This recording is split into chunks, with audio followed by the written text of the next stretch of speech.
100 ग्राम के चांदी के सिक्के जो कुछ साल पहले 4-5 हजार रुपए में आसानी से मिल जाते थे, आज 25 से 30 हजार के हो चुके हैं। और 1 किलो सिल्वर जो लास्ट ईयर तक 65-70 हजार पर किलो थी, आज 2.5 से 3 किलो तक बिक रही है। सोचिए, एक साल में 300% से ज्यादा की तेजी। ये कोई छोटी बात नहीं है दोस्तों। अब सवाल ये है कि क्या एक आम आदमी आज सिल्वर खरीद पा रहा है? सच बोलूं तो मुझे लगता है कि ये बहुत मुश्किल हो गया है। प्राइसेस इतने ऊपर जा चुके हैं कि सिल्वर अब सिर्फ डिमांड का नहीं, अफोर्डेबिलिटी का भी इशू बन चुका है। मुझे याद है मार्च अप्रैल के महीने में जब सिल्वर की तेजी शुरू हुई थी, मैंने आज तक के एक न्यूज चैनल पे ओपनली डिस्कस किया था कि सिल्वर गोल्ड से ज्यादा आउट परफॉर्म करेगी और 2025 के अंदर 1.5 से 2 लाख के लेवल को टच कर सकती है। उस वक्त बहुत लोगों को ये बात मजाक लग रही थी, लेकिन आज जब सिल्वर 2.5 लाख के आसपास खड़ी है, तब लग रहा है कि वो प्रेडिक्शन सिर्फ शुरुआत थी। और दोस्तों, सबसे इम्पोर्टेंट बात ये है कि आज जो ग्लोबल सिनेरियो बन चुके हैं सिल्वर के लिए, वो उस वक्त से भी ज्यादा बुलिश हैं।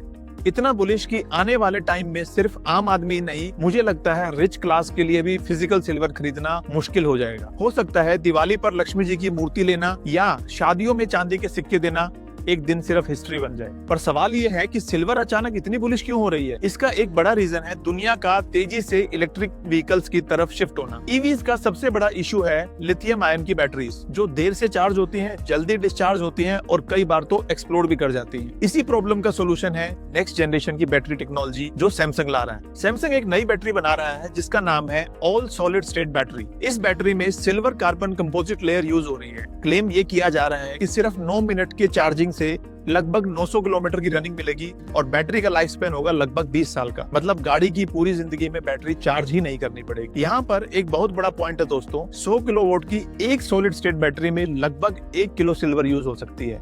अगर ये टेक्नोलॉजी मास लेवल पर आई तो सिल्वर की डिमांड सीधा एक्सप्लोड कर जाएगी। इसीलिए सैमसंग इतना कॉन्फिडेंट है कि अपनी फ्यूचर सिल्वर डिमांड को सिक्योर करने के लिए उन्होंने कनाडा की एक silver mine, silver storm mining के साथ $7 मिलियन का एक प्रीपेड एग्रीमेंट साइन किया है, ताकि फ्यूचर में सिल्वर की सप्लाई पर कोई भी रिस्क ना रहे।